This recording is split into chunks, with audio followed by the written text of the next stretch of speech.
in the middle of a cost of living crisis when our government is telling us that we don't have enough money to help our own people, and I fully understand the problem, and they say we can't even have different priorities to help a lot of issues inside this country.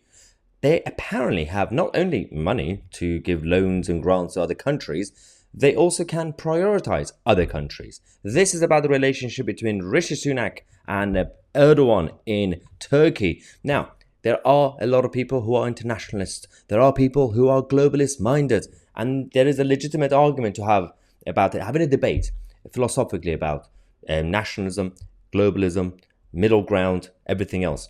But when the government is saying one thing to us and doing other things for other countries, this is where I have a problem.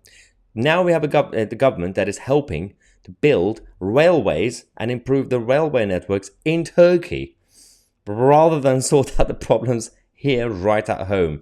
Government actually even sent out a press release saying that the UK backs £680 million loan guarantee for new high-speed electric railway in Turkey. So the UK have been backing this, the completion of the electric railway in southern Turkey, connecting major cities with a high-speed, low-carbon route. It's lovely to see other countries doing well. It's great to see for them to improve their rail networks and everything else.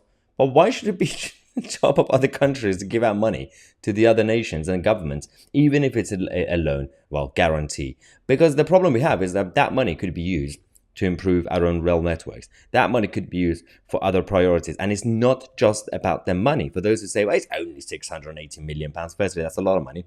But it's not just the money, it's the priority. It's not a good look. You're getting close to the general election and you're going out there basically helping a government and a country that is not really your friend. Yes, they might be in NATO, but they're not really sharing the same values as us. They're not really going to be there if you need them. This is the problem that we have. They're still playing ping pong with their neighbors in Iran and Iraq. You expect us to believe that just because we need Turkey strategically in the region, that if you need something from them, they're going to be like, yeah, of course. Yeah, we believe that we could build your churches. Yeah, Erdogan is going to love building churches, doesn't he? Yeah. So let's talk about this. €781 million support unlocked by UK Export Finance. That's equivalent to £680 million, right?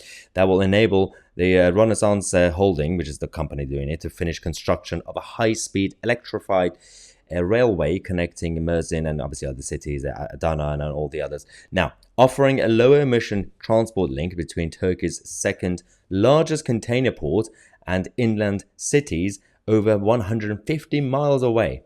Now, the railway is expected to reduce CO2 emissions by over 150,000 tons a year. So, we've got the UK Export Finance, and they're backing, because they're backing to create a multi-million pound export contract opportunities for UK suppliers to the rail sector. So this is where they're using the line to say, this is the benefit. It's going to help us to cooperate with Turkey. So I say, okay, I'm not a complete isolationist. I believe in free trade. I believe in cooperation. But there's a massive but. Priorities. Priorities in the middle of chaos in this country. Look after your country first. The places like Turkey and other countries, they will look after their country first. They will put Turkey first before other nations. You should do the same thing. I am not advocating for full isolation, to literally move the island in the middle of the Atlantic Ocean. I'm not doing that. This is just simply about being pragmatic and being actually having some common sense. You can't go around building railways for other countries when we still have the southern railways in this country being a mess, let alone the northern side. It's completely chaotic. So, got Lord Offord, who is the Minister for Exports, saying that the UK-Turkey trading relationship is going from strength to strength. Last year, UK exports to Turkey reached £8.5 billion. This is great news. And this week, we announced plans for an updated trade deal that will further boost exports and imports between our countries. So, but the thing they're not saying is that the fact that Turkey is in the customs union, there are still restrictions. And unless you want to give up your own sovereignty and give up on looking after your country and also cooperating with the Commonwealth, you can't have full relationship with Turkey because the European Union is not going to allow that to happen. So, but again, that's the whole problem, the debate between Brexiteers and Remainers. Now, Lord Offord also says that UK Export Finance's backing for this transformative high-speed railway adds to this success story. How is HS2 going, guys? Guys in government? HS2, the High-Speed Rail 2 project, has been a complete mess from day one, and the cost of it continues to go up. Delays happen, they're destroying the countryside and everything else for that, right? But no. We can actually prioritize building a quick, very, very safe, very green railway in Turkey because we want to buy some stuff from Turkey. I mean, if you were to support our farming industry in this country, for example, again, not as a mutually exclusive sort of thing argument to make, because you can't do all at the same time. But if you were to prioritize the farming industry, considering the farming industry in this country is a complete mess, thanks to a lot of issues, not just the net zero targets, but of course, decades of being dependent on the European Union subsidies that didn't really prioritize. Our own governments did not prioritize helping our own farmers, and then they took away subsidies and they bring back subsidies and they don't know exactly what they did. They're still taxing them to death. Instead of subsidizing, you could actually just tax them less. You could deregulate some of the nonsensical ideas that you have, some of the measures. But no. We will spend more money on HS2, but not finishing it because we got another railway to finish in Turkey. Yeah.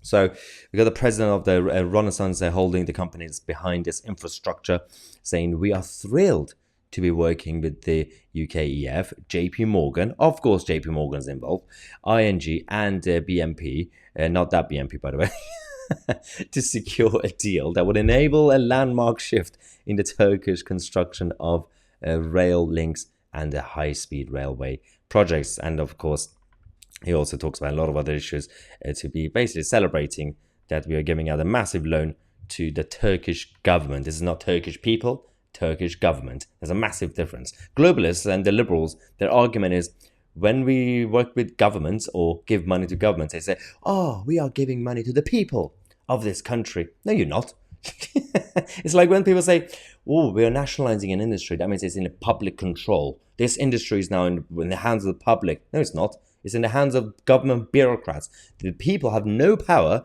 no control over nationalized industries. They will take your money to fund it, but you can't tell them what to do. The government bureaucrats will do that. The regulators will do that. It's the same thing with this. So the liberals are going to go out there, see, we are helping the Turkish people. No, you're not. You're giving money to a corrupt government in the name of Erdogan, and you expect everyone to be happy about it. And everyone's going to benefit from it. There's no scrutiny about any of this. There's not going to be any investigation whether this the rail network actually help us with our imports and exports with Turkey or not. These questions are never asked because they know that we're not going to get any answers. Anyway, we'll keep you guys posted on this as well as all the other issues that happens throughout the day. I'm Mahyar Tousi, and we are the media.